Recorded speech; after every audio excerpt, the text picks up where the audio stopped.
예, 저는 고등학교에서 근무를 했습니다.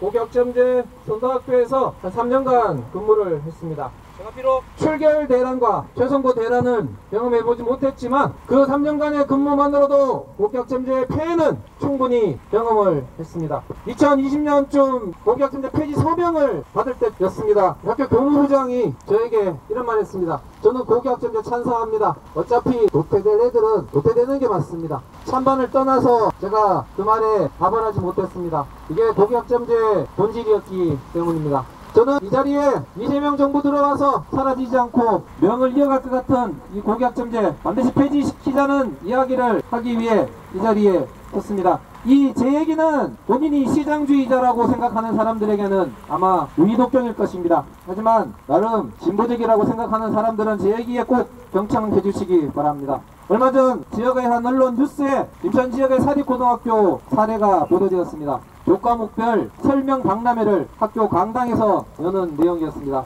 모든 교사들이 노트북과 같은 자기 과목의 설명 자료를 들고 나와서 학생들에게 자신의 과목을 선택해 주기를 설득하는 장면이었습니다. 이것이 바로 고교학점제의 본질, 민낯이라고 생각합니다. 교사는 영업사원이 되어 과목이라는 상품을 가지고 학생들에게 이것을 판매하는 모습이었습니다. 고교학점제는 이렇게 교육을 시장에 맡기고 경쟁을 부추기는 신자유주의 교육정책, 그 이상 그 이하도 아닌 정책입니다. 그리고 그 선택에 대한 책임을 국가가 지지 않고 학생들에게 떠맡기는 제도입니다. 뿐만 아닙니다. 몇 년 전 현정의 외면을 받았던 집중이수제, 이것이 학기제라는 이름으로 되살아왔고, 교실 수업은 변동이 없으면서 교실 앞에 사회과 교실, 과학과 교실, 간판만 바꾸었던 교과 교실제도 고교학점제와 더불어 다시 나타났습니다. 이런 문제투성이의 정책들이 모두 합쳐진 그 정점에 있는 것이 바로 고교학점제입니다. 누군가는 취지가 좋다고 하지만 가장 불순한 취지에 만들어진 제도이고, 입시제도만 잘 갖다 다듬어지면 괜찮다고 하지만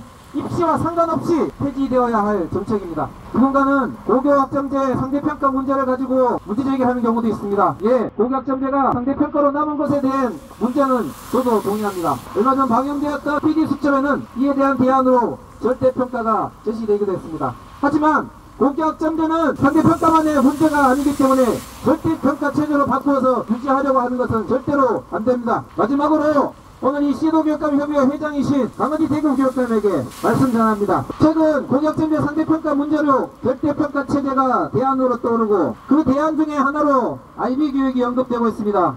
IB교육의 전도사이신 우리 강은희 교육감께서는 속으로 폐지를 부를지도 모르겠습니다. 하지만 착각해서는 안됩니다. 우리나라의 상대평가는 IB교육이 없었기 때문에 생겨난 것이 아니라 입시로 인해 학생들을 줄 세우기 위해 생겨난 것입니다. 그러면 그 문제 역시 입시를 없애서 입시를 폐지해서 해결해야 할 것이지 IB와 같은 외국의 사설업체에게 막대한 예산을 지불해서 시장에다가 맡겨서 이 문제를 해결하려 해서는 절대로 안됩니다. 오늘 협의회에 참석하신 많은 교육감님들께서 염두에 두시기 바랍니다.